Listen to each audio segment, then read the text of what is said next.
पाकिस्तान उस वक्त वजूद नहीं रखता था, याद रखिएगा, लेकिन हदीस मुबारका में जब इस खित्ते का जिक्र किया गया है तो 4 अल्फाज इस्तेमाल फरमाए गए हैं। सईदी रसूलुल्लाह ने लफ्ज हिंद इस्तेमाल फरमाया है।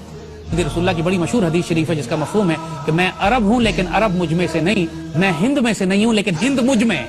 बड़ी मशहूर माशाअल्लाह खूबसूरत तरीन हदीस है। फिर एक हदीस है जो आपने फरमाया कि मुझे हिंद की तरफ से ठंडी हवा आती है, जिस पर इकबाल का मशहूर शेर है, जैसे मीरे अरब को आई ठंडी हवा जहां से, मेरा वतन वही है, मेरा वतन वही है। तो हिंद की एक इस्तिलाह है जो सईदी रसूलुल्लाह इस्तेमाल फरमाते रहे। गज़वा हिंद आपने इस्तेमाल फरमाई है। दूसरी इस्तिलाह जो आपने इस खित्ते के लिए इस्तेमाल फरमाई है वो सिंध है। एक हदीस शरीफ है जिसमें आपने फरमाया कि मेरी फौज के लश्कर सिंध और हिंद पर हमले करेंगे। तो सिंध, मोहम्मद बिन कासिम आपको याद है वो सिंध पर आए थे और उस वक्त सिंध तकरीबन आधा पाकिस्तान था। मोहम्मद बिन कासिम मुल्तान तक तशरीफ लाए थे और ये इलाका आपने फतह किया था।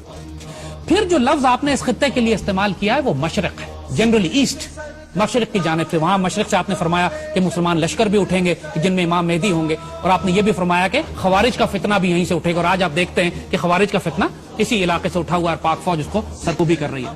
फिर आपने लफ्ज इस्तेमाल फरमाया खुरासान का।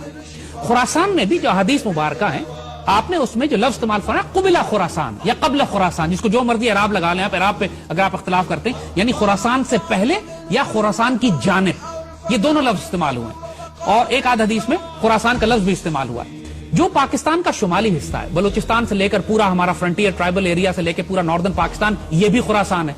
सो अगर आप तीनों डेफिनेशन ले लें, तर्जुमा ले लें कि खुरासान ले लें, खुरासान की जानिब ले लें, खुरासान से पहले ले लें, जो भी तर्जुमा आप लेते हैं उसमें सारा शुमाली पाकिस्तान शामिल हो जाता है।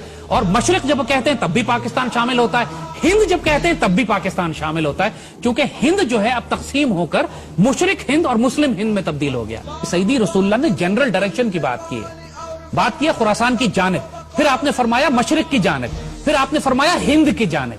तो ये एक जनरल एरिया है, लिहाजा कोई पिन पॉइंट एरिया नहीं है ये कि ये कहें कि साहब ये इलाका सिर्फ ईरान में है, ये इलाका सिर्फ अफगानिस्तान में है। ये इलाका पाकिस्तान है। इसमें अब उसकी वजह हम आपको बताते हैं क्यों कि हम ये बात कर रहे हैं कि खुरासान की अहादीस मुबारका को आप गज़वा हिंद की अहादीस से अलग नहीं कर सकते।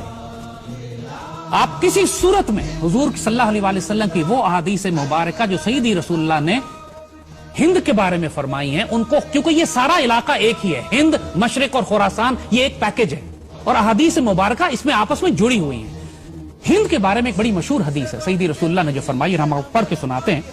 हजरत अबू हुरैरा रजी अल्लाह ताला अन्हु से रिवायत है कि सईदी ने हिंदुस्तान का तज़किरा किया और फरमाया, जरूर तुम्हारा एक लश्कर हिंदुस्तान से जंग करेगा और अल्लाह इन मुजाहिदीन को फतह अता फरमाएगा, हत्ता कि मुजाहिदीन इन हिंदू बादशाहों को बेड़ियों में जकड़ कर लाएंगे और अल्लाह इस अजीम जहाद की बरकत से इन मुजाहिदीन की मग़फ़िरत फरमाएगा।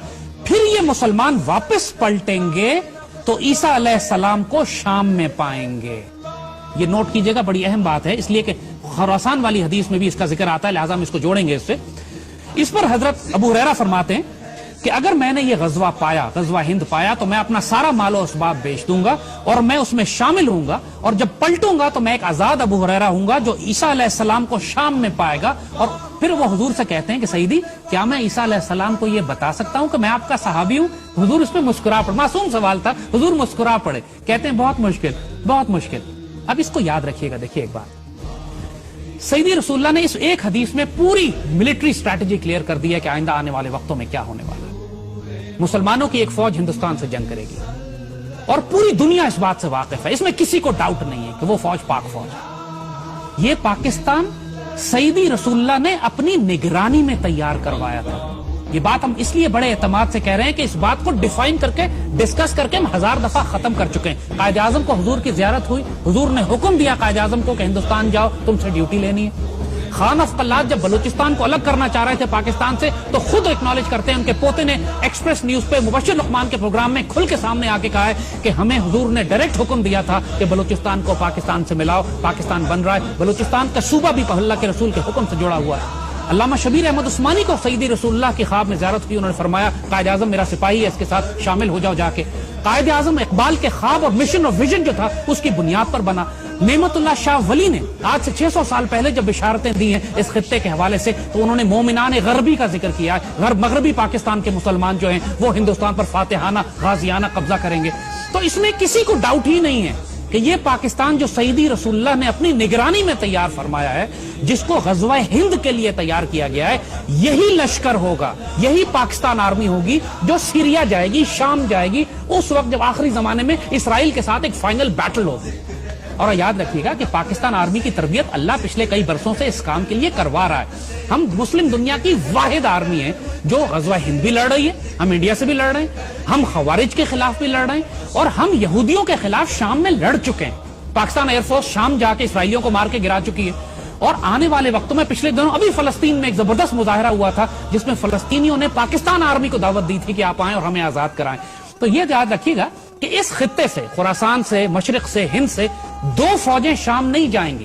حضور نے جب خراسان والی فوج کا ذکر کیا ہے تو وہاں بھی حضور نے فرمایا کہ خراسان سے ایک فوج اٹھے گی جس کے اندر امام مہدی ہوں گے، وہ فوج شام میں جائے گی۔ ایک حدیث شریف ہے، ہم آپ کو بتائیں، بڑی اہم حدیث شریف ہے۔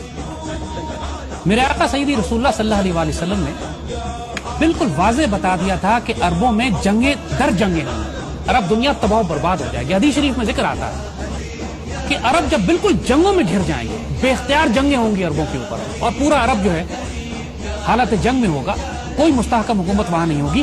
اس وقت حضور نے فرمایا، ایک حدیث شریف ہے کہ اللہ تعالیٰ غیر عرب قوم میں سے ایک فوج اٹھائے گا جس میں عربوں سے زیادہ شہسوار فائٹر ہوں گے، تگڑے فائٹر ہوں گے، اور اس قوم کا اسلحہ عربوں سے زیادہ طاقتور ہوگا۔ نوٹ کیجئے کہ پوری عرب دنیا میں سب سے زیادہ خوبصورت فائٹر پاکستان میں ہے، اور پاکستان اس دنیا کا واحد مسلمان غیر عرب مسلمان ملک ہے جس کے پاس ایٹمی ہتھیار ہیں۔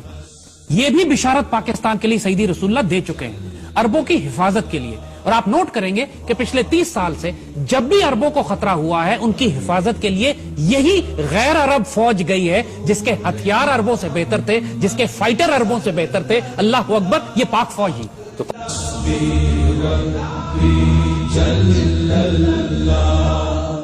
ما فی قلبی غیر اللہ، نور محمد صلی اللہ حق لا